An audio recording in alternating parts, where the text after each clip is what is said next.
كوي درجة من وصل چلو پێنجە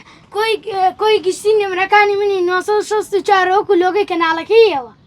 ئەحمەد لای ویست وەرن ئەمڕۆ تەمرینی فێرگەمان هەیە.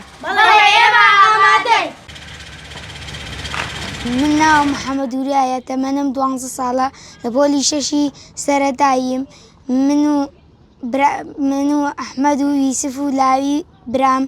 لە فێرگەی شارە زورین من و ئەحمەد دوانەین لای یوسفیش دوانن. ئەحمەدی برام دوانەی نیو دەقە لە ئەحمەدی برام گەورەترم و لە ڕەنگی جلە هەردوومان حەزمان لێ ڕەنگە و لە خواردنیشا حەزی لە شلەی قەیسیە من حەزم لە شلەی فاسوێلیایە و